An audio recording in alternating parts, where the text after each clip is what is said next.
I have the pleasure to introduce Michael Liebreich, who is the Chief Executive Officer and Chairman of Liebreich Associates. And he's also, some of you may know, have founded the Bloomberg New Energy Finance. I know Michael is a force of nature talking about hydrogen, so I have great expectations of this keynote. Please, Michael.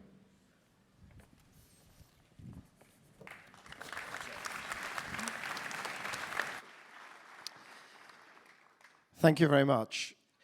And thank you to NAD and the organizers for allowing me to take the stage here. That was very brave of them. Some of the words that have come up already are really key. Hubs, Eric, you mentioned hubs, and also, Christian, you talked about scale and the scale of the challenge. So I'm not just going to talk about the hydrogen ladder, which some of you will have come across.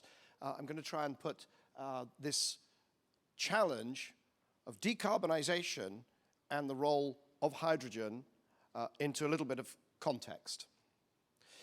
We're meeting in momentous times, and it's great that there is so much momentum, such strong tailwinds behind decarbonization and behind your industry. But we also must remember there is a war in Europe, the likes of which we've not seen since the Second World War, 75 years or more. And we must bear that in mind in terms of the tone of how we talk about the challenges. This stuff is really serious.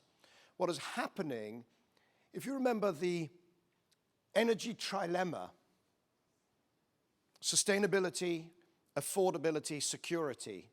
That's what energy has to deliver. And clean energy and hydrogen, along with it, was always seen historically, well, that's great for sustainability, but the economics don't work.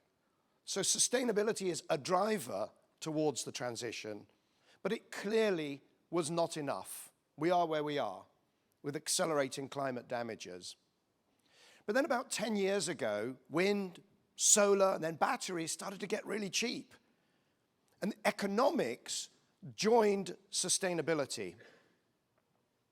Now you've got two of the three drivers pushing towards the transition, and we saw an acceleration. And emissions largely have been capped, although they haven't started to fall. And now with the situation in Ukraine, we see without doubt what we should have known all along. We don't get security through fossil fuels, we get insecurity. And so what we're seeing is this year, this huge traumatic price spike will give way to an enormous clean energy acceleration. And that is the overall picture within which we're operating. Now, if I go back a few years, we all talked about these things called hard-to-abate sectors. Yes, it was great to have wind and solar and electric cars. They were cute and coming along well. But what were we going to do with shipping and industry and chemicals and agriculture and heat? So much heat demand in the world economy and energy access. And what we now see sitting here today is that hydrogen can play a role in at least 4 of those areas. And that's part of the excitement behind the work we do every day. And you see the policy support around the world. I don't know how many countries now have hydrogen strategies, but you see there most of them, most of the developed world, hydrogen strategies, and huge amounts of money being dedicated. 430 billion euros. The recent Inflation Reduction Act, we don't even know how many billions, tens of billions, hundreds of billions it could be, because it's uncapped. But we do know that at $3 per kilo of green hydrogen, there's going to be a lot of green hydrogen and a lot of money flowing out of the state's coffers to support it. I've lived through, I think, 5 bubbles in my professional career. And I'm afraid to say, I start to recognize the pattern. This is Olaf Scholz, German Chancellor. Instead of the gas currently used for industry, heating, and fuels, we will ensure hydrogen can be used, the gas of the future. And we will create a huge boom. I didn't think we were allowed to use words like huge boom at a hydrogen conference.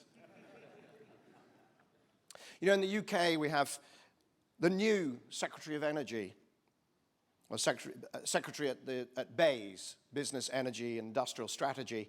I think hydrogen is ultimately the silver bullet. You could hardly get more hyperbolic in these politicians' views. And that is really the background behind what I tried to do with the hydrogen ladder. Because this view that hydrogen is the silver bullet, hydrogen is the Swiss Army knife, this is a dangerous view. This leads us into bubbles. Now, the Swiss Army knife, actually I was very proud because Bill Gates said, some people call it a Swiss Army knife, and I'm like, yep, that would be me. But the analogy is a little bit too good. Because you can cut your hair with a Swiss Army knife. And you can prune your trees with a Swiss Army knife. And you can replace a tire on your great Dutch bicycle with a Swiss Army knife, but you don't. And the reason you don't is that there's always something cheaper, safer, easier to use. And what you actually use a Swiss Army knife for is the stuff that nothing else can do. In my case, opening a bottle of wine on a camping trip.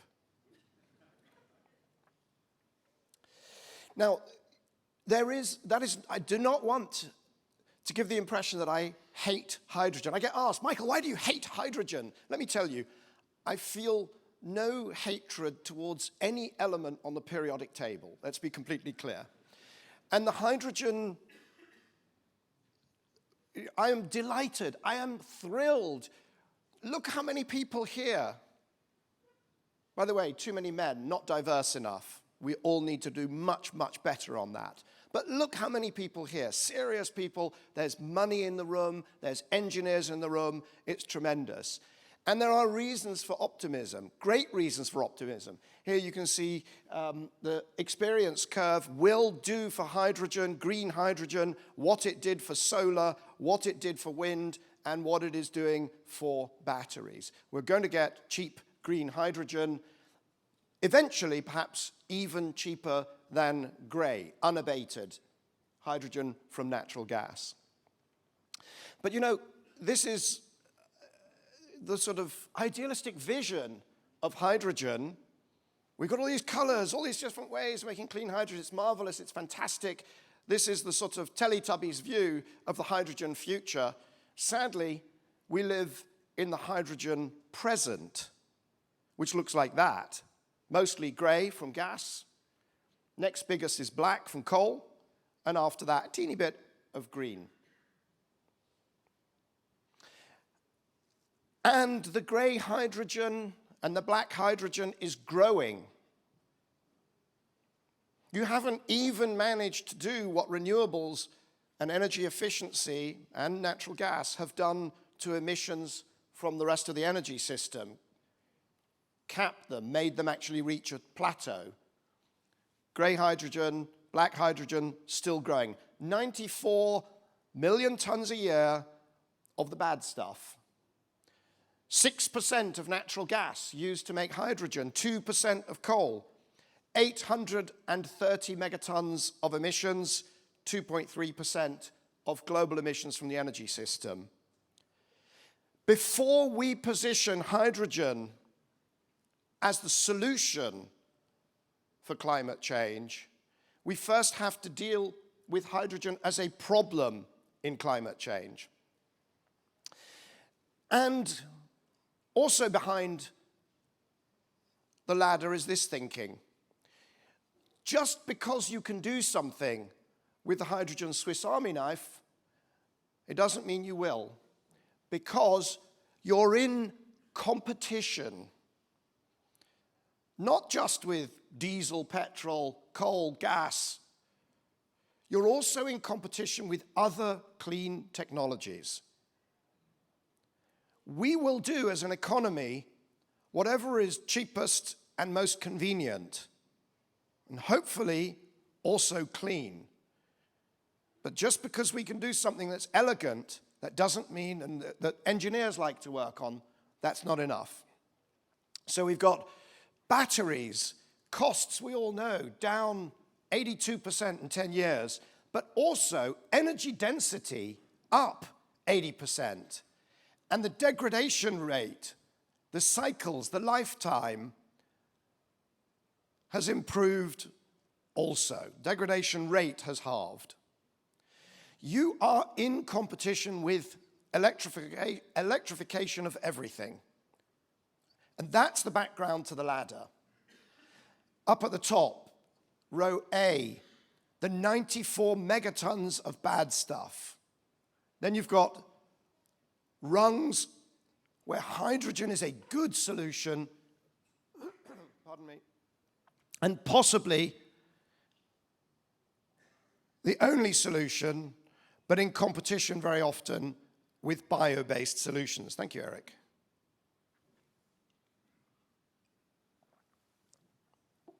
I was out drinking, partying, and shouting at people too late last night about hydrogen. But down at the bottom, D, E, F, G, you're in competition with electrification. So up there, things we have to do with clean hydrogen, some things we might do with hydrogen, and then all the stuff that we read about in the mainstream papers. All of the stuff where the politicians get their hard hats on and their high-vis, and they go out, and that is what we read about. Now let's start. We'll dive in, look at some of these sectors. We'll start with fuel cell cars. That's a fuel cell car, and that's a battery car. Any engineers in the audience? Hands up, engineers. Which one's easier to make? Which one's easier to maintain? Which one's going to be cheaper? And then, of course, you've got the cycle inefficiency of going electricity to electricity versus electricity to drive and see your grandmother. So when we see battery electric vehicles taking off and drawn to scale fuel cell vehicles that have been around just as long in the market, this is because the fuel cell vehicles are worse vehicles. Buses are going to go the same way. Montpellier gives us an example. I know there are examples of people very happy with their hydrogen buses. I was on the board of Transport for London. I couldn't get the management team to tell me how much they cost to maintain. Trains. Yes, you can do a hydrogen local train, but why would you? It's called battery on a train. So simple. Trucks. People say, that'll never work for heavy vehicles. Do you know what? Take a 40-ton truck, take out the engine, take out the gearbox, take out the differential, take out the fuel tank, take out the exhaust system, take out the vibration management stuff, put in some heavy batteries, and you end up with a slightly heavier vehicle. And all you have to do, particularly in Europe, is drive for 4.5 hours, and you have to stop, according to the European Working Hours Directive, for long enough to recharge your battery. Forklift trucks, right? This is the big success story, forklift trucks. Shall we do it? Shall we see how hydrogen forklift trucks compare? They've been on the market now for 12, 13 years. Invisible compared to electric. Now, it doesn't mean that there'll be no solution. If you go back to the ladder, you'll find that this, my friend Anthony Bamford, where there are no plugs, hydrogen is a contender. Forests, construction sites, road grading, and so on. Maybe we'll do that with biofuels. It'd be pretty simple, frankly. But maybe we'll do it with hydrogen. heating. Hydrogen boilers being promoted heavily in the UK. Promoted heavily. Right? They don't want to talk about the cost and the difficulty of switching 5,000 homes in 5 days, every single appliance, checking the pipes, etc., swapping out all the meters. They don't want to talk about that and how much that would cost. What they want to talk about is, they call it, keep the boiler, change the gas. Hey, that's a slogan we can get behind, right? But of course, heat pumps, 6 times less electricity needed if you're talking green hydrogen versus a heat pump. Yeah, we can do this. There are no hydrogen boilers. Now, shipping, that's LNG, right? We had Chancellor Scholz went over to Canada and he said, we're going to import hydrogen from Canada. He didn't say we're going to import ammonia. He said we're going to import hydrogen. So we're going to import hydrogen. And that's an LNG carrier, QMax, right? And you can see there the amount of energy that it carries. And this is the first ship for shipping hydrogen, and it carries 0.2% as much. Okay, it's a trial. We could end up with one of those. That's a concept. The problem is, whilst hydrogen is energy dense gravimetrically, volumetrically, it isn't. This is like shipping expanded polystyrene. It's not going to happen. I'm sitting here in Rotterdam. I'm so sorry. You're not going to be importing hydrogen. Now, you might import ammonia, green ammonia. You almost certainly will, but it will be used in the chemicals industry. If you think any business, any value chain that goes electricity to hydrogen, to ammonia, to liquefying and shipping it, to expanding it, to then generating electricity with 22% cycle efficiency, and then the people using that are supposed to compete with the people using the electricity at the source country, forget it. Sadly, it means Europe is going to lose its energy-intensive industries. And we need to get to grips with that politically. Now, we could do aviation. This is a Boeing 747. 200 tons of fuel. You want to do it with hydrogen, fantastic, 73 tons of fuel, although, of course, the tanks will weigh 5, 6, 7, 10 times that. But the big problem is the swept volume. 1 million liters of hydrogen to have the same energy content. Not going to happen. I don't care what Airbus says. Liquid ammonia doesn't work. If you're going to do liquid ammonia, you might as well do wood pellets. Now, this depends on there being enough battery materials. And that's a very long presentation, and we're seeing lithium prices soaring. But we saw this in the solar space. They come back down. There is no shortage of lithium in the world. There is no shortage of copper in the world. There is no shortage of the key materials for the electrification route. And we need to talk volume here. Up at the top there, if we want to do just green, 143% of all the wind and solar installed to date would be used just to do the top row. You want to do the second row, 400% more. Just the top 2 rows, the stuff we must absolutely do, and the stuff that we probably are going to do, is 5 times all of the existing wind and solar. Before you've decarbonized existing electricity supply, and before you've done any of the other rungs of the ladder via electricity. What I'm saying here is the supply chain for renewables is not going to cope if we do anything other than the most essential. Steel, You do the German steel industry, that takes up 60% of current German wind and solar output. You just do Schiphol Airport, that would be 60% of all Dutch renewables. This is just one sector in one country. If we go to ammonia shipping, it's 300% of China's current renewables output. The numbers are staggering, scale. So where does that leave us?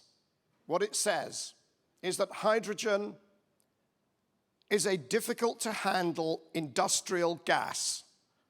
We use 94 million tons of it. It emits huge amounts of carbon, and we need to fix that. And that's going to be done in hubs. Eric, I'm nearly done, to your point, hubs. This is where we're going to be doing hydrogen. And then where are we going to get that hydrogen from? We're going to do massive green projects and blue projects. Thanks.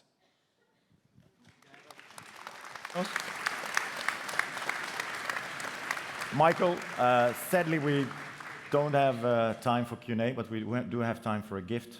So, Touching a Hydrogen Future, personally signed by me as co-author and on behalf of the other 27. So, I hope at that camping, where you drink that wine and use the Swiss Army knife, you can at least use it to put wine on, and then occasionally open the chapter where there are some pros and cons of the future. Thank you. So,